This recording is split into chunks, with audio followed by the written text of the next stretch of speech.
Mesdames, Messieurs, bonsoir. Bienvenue dans cette édition. Du 8 au 11 octobre dernier, N'Djamena avait abrité le Salon international des hydrocarbures au Tchad. Un grand succès pour la diplomatie tchadienne. Aujourd'hui, le Premier ministre a procédé à l'ouverture officielle de la 3e conférence des présidents du réseau francophone des régulations des médias. Une rencontre placée sous le thème « Quelle gouvernance des instances de régulation des médias face aux défis de la démocratie et de la transition numérique ». Des précisions avec Saint-Ishmanta Tomte. C'est la première fois que le REFRAM pose ses valises dans un pays de l'Afrique centrale. Un honneur pour le Tchad et la reconnaissance des actions menées pour parfaire le processus démocratique, souligne Mustafa Ali Alifei, président du Haut Conseil de la communication. Car autant que la liberté de presse, la régulation des médias participe à la bonne marche de la démocratie dans un pays. Les présidents du réseau francophone des régulateurs des médias se retrouvent donc pour aborder des thèmes relatifs à la régulation des médias dans les pays ayant en partage le français. Pour le président de l'institution, le thème central choisi par le Haut Conseil de la communication du Tchad souligne le défi que les instances de régulation des médias doivent relever. Monsieur le Président Alifei, vous avez pris l'initiative d'organiser la conférence de N'Djamena autour du thème de la gouvernance des régulateurs face aux défis de la démocratie et de la transmission numérique. Ces défis nous interrogent et nos pratiques doivent y répondre.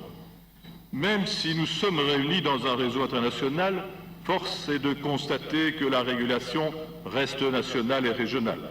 À l'inverse, la numérisation de la diffusion des services de médias électroniques entraîne leur distribution transnationale, si pas mondiale. Selon les cas, notre compétence de régulation s'applique aux seuls opérateurs de radio et de télévision ou s'étend aussi à la presse écrite. Or, la convergence des médias est en marche et nous serons tous un jour confrontés à des services électroniques hybrides comportant des textes et des séquences vidéo. Cette réalité nous mènera sans doute à étendre notre champ de compétences à des médias aujourd'hui dits écrits. Le REFRAM, créé en 2007, est soutenu par l'Organisation internationale de la francophonie. Dans un message de Abdou Diouf délivré par la sous-directrice à l'OIF, le REFRAM est salué pour ses actions qui ont permis de professionnaliser les instances de régulation des médias.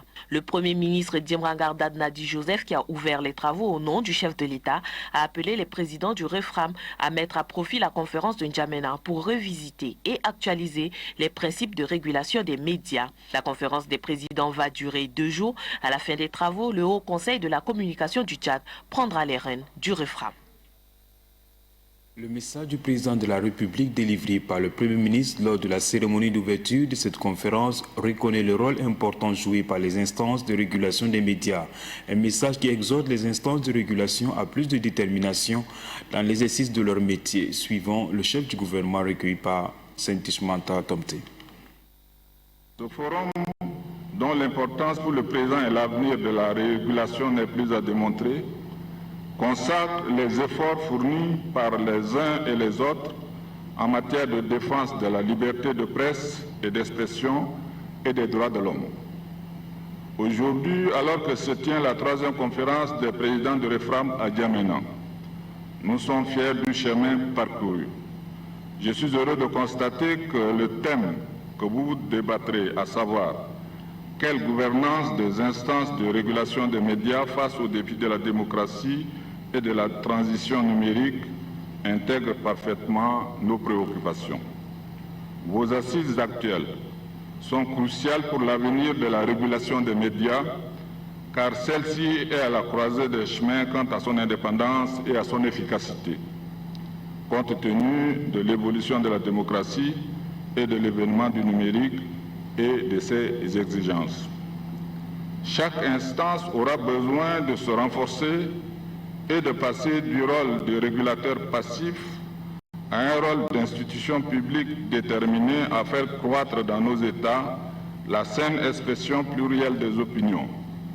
Elle aura besoin de former des gens en établissant une plateforme minimale, car c'est un domaine transversal.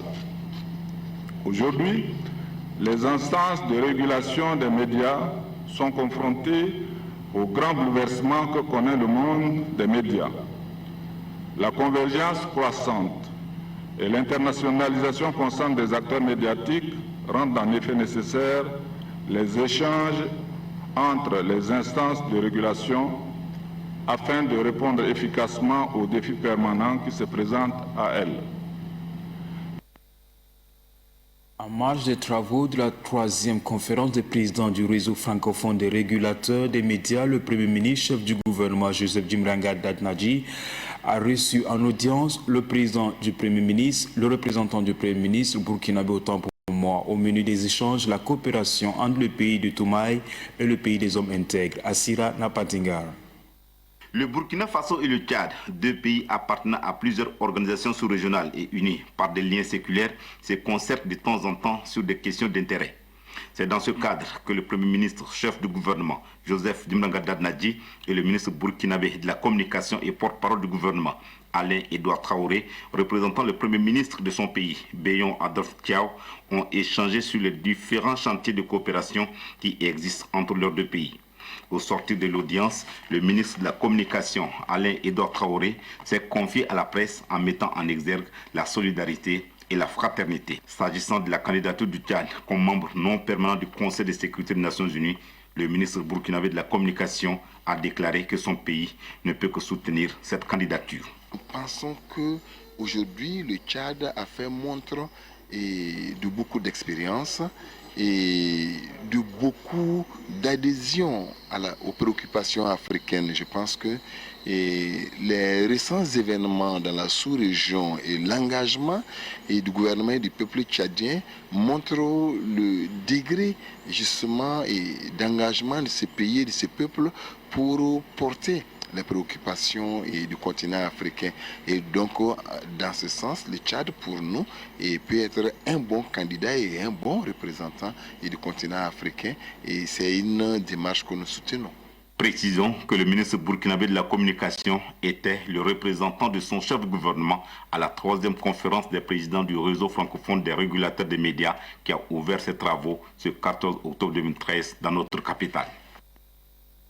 Autre volet de l'actualité, demain 15 octobre, la communauté internationale célèbre la journée de la femme rurale, une journée placée sous le thème « Promouvoir l'accès égal et équitable des femmes et des hommes aux facteurs de production ». À cet effet, la ministre de l'Action sociale et de la Solidarité nationale de la famille a fait une déclaration par rapport à cette journée. Suivez. La journée mondiale de la femme rurale constitue donc un cadre de mobilisation, de réflexion, de renforcement des capacités et de sensibilisation pour les femmes pour une reconnaissance de leurs droits et de leur autonomisation. Au Tchad, les femmes rurales contribuent à environ 80% de la charge alimentaire dans les ménages où elles produisent plus de la moitié de toute l'alimentation. Toutes ces charges très lourdes, lui, laissent très peu de temps pour se consacrer à d'autres activités génératrices de revenus ou à penser à ses propres loisirs en tant qu'être humain doté aussi de tous les droits dont les autres jouissent. Pour marquer son engagement à la recommandation de la conférence de Beijing, le gouvernement de la République du Tchad a décidé d'institutionnaliser par décret numéro 425/PR/MASF/99 du 13 octobre 1999, la journée du 15 octobre comme faisant partie des journées commémoratives fêtées dans notre pays. Faisant suite à cet engagement, Son Excellence, M. Idriss Déby Itno, président de la République, chef de l'État, a décidé, lors de son investiture le 8 août 2011, de consacrer les 3 premières années de son quinquennat au monde rural dont la femme reste le pilier. Mesdames et messieurs, à l'heure de la renaissance du Tchad, la femme doit être considérée comme un partenaire privilégié pour le développement économique et social de notre pays.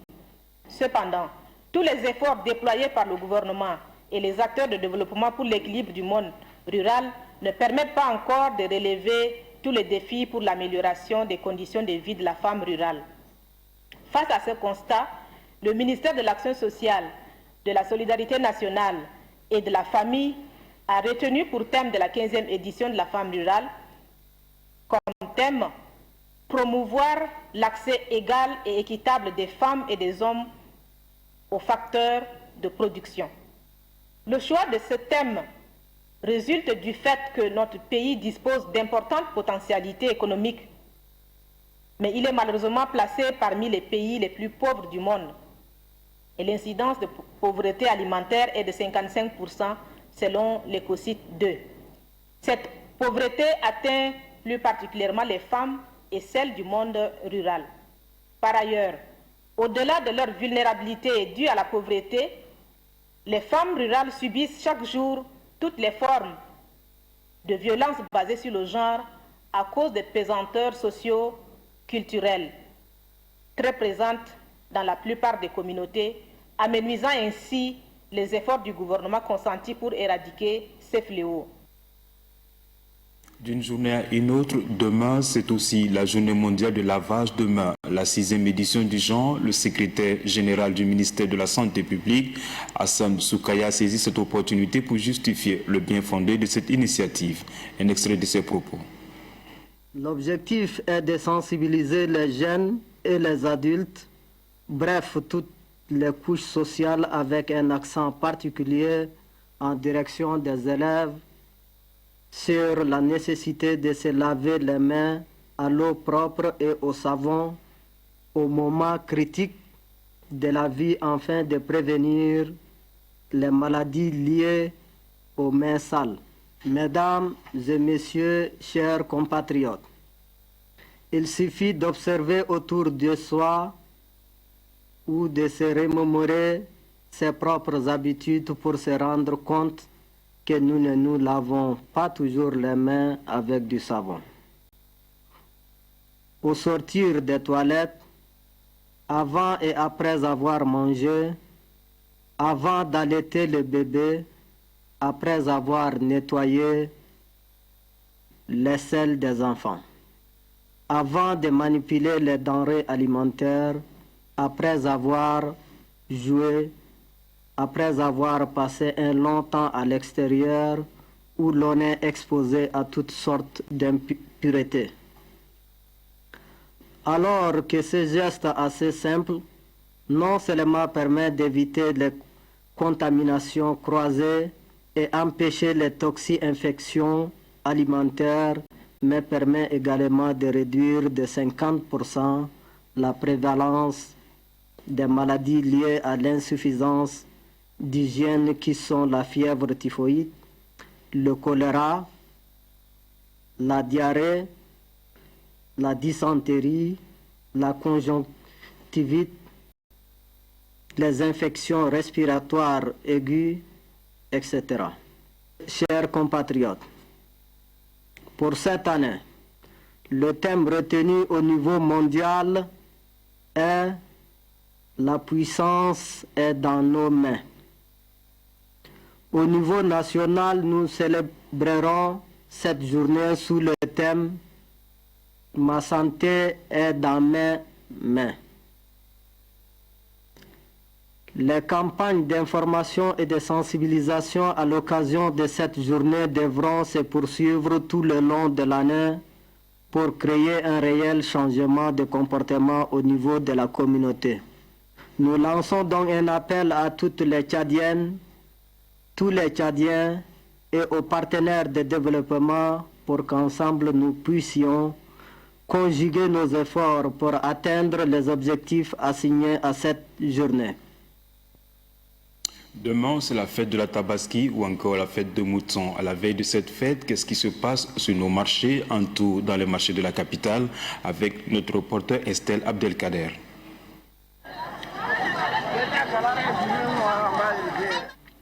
Nous sommes au marché central de N'Djamena. Les préparatifs de la fête de Tabaski prévus pour demain selon le calendrier musulman vont bon train. Hommes, femmes, enfants, tous s'activent pour bien fêter le jour J. Pour ce faire, les rues, les boutiques sont pris d'assaut par les clients. Certaines personnes achètent les articles pour se faire beau ou belle, d'autres par contre s'approvisionnent en denrées alimentaires. C'est une fête qui a duré depuis la création du monde. Donc tout musulman doit égorger un mouton s'il a la possibilité. C'est l'alliance qui a uni Abraham et Dieu en sacrifiant son fils Isaac. Certains commerçants estiment que les affaires sont au ralenti par rapport à l'année passée. Comme la situation est critique aussi, il n'y a pas assez de clients aussi. Tout compte fait, les fidèles musulmans se donnent rendez-vous demain pour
que chacun ne peut pas le rater.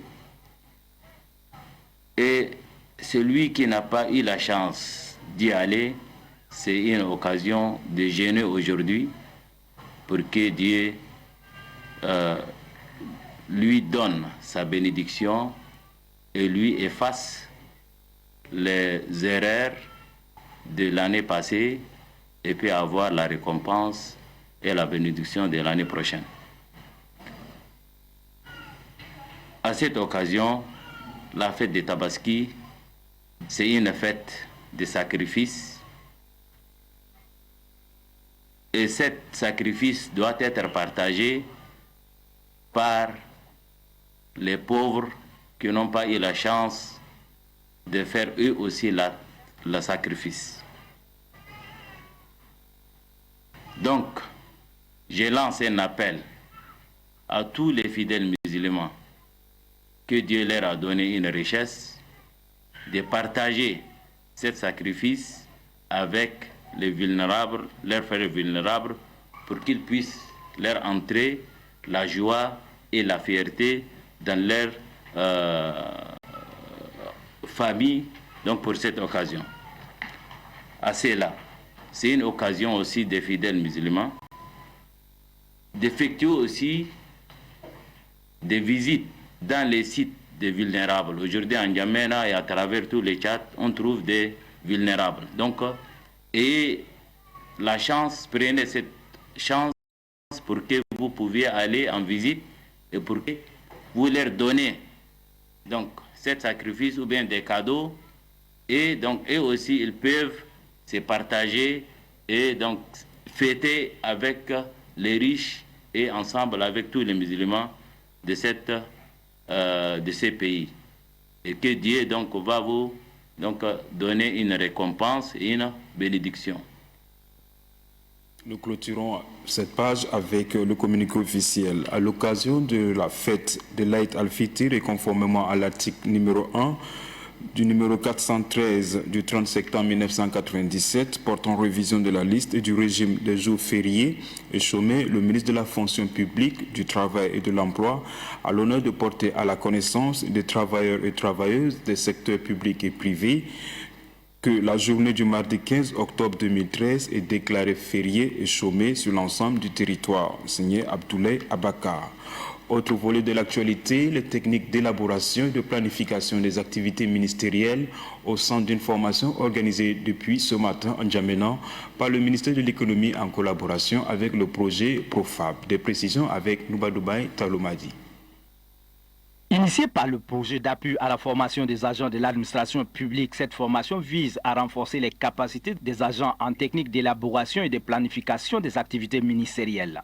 L'analyse diagnostique de la situation économique fait apparaître d'énormes besoins en renforcement des capacités des agents de l'administration publique, raison pour laquelle le gouvernement entend concentrer les efforts au cours de ces 3 dernières années pour soutenir le programme national de développement PN2 2013-2015, précise le coordonnateur du projet Profab Abdel Hakim Ibet. Le gouvernement engage une formation clé pour améliorer les qualités des services publics. Le secrétaire général du ministère de l'économie et du plan souhaite qu'à la fin de cette formation, les attentes du gouvernement et ses partenaires soient comblées.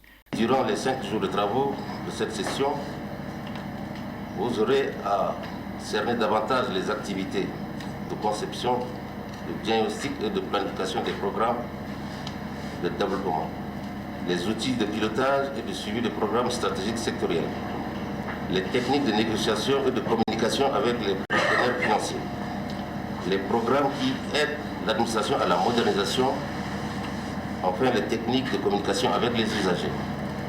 Compte tenu de l'intérêt et la pertinence de ce thème, le secrétaire général du ministère appelle à la collaboration et aux échanges fructueux au cours des travaux afin d'atteindre les résultats escomptés. Le ministère de la Santé publique organise du 14 au 18 octobre un atelier national d'introduction et d'orientation sur la prise en charge intégrée des maladies de l'enfant. Cet atelier vise à définir les axes stratégiques de prise en charge intégrée des maladies de l'enfant. Service Cardioline. Les décideurs du ministère de la Santé publique en charge de la prise en charge intégrée des maladies de l'enfant réfléchiront sur les axes stratégiques permettant de lutter contre les maladies infantiles.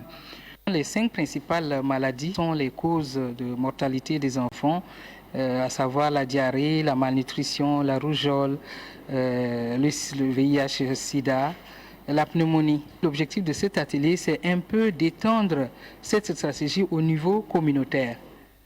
Parce que sans cela, nous ne pouvons pas atteindre les objectifs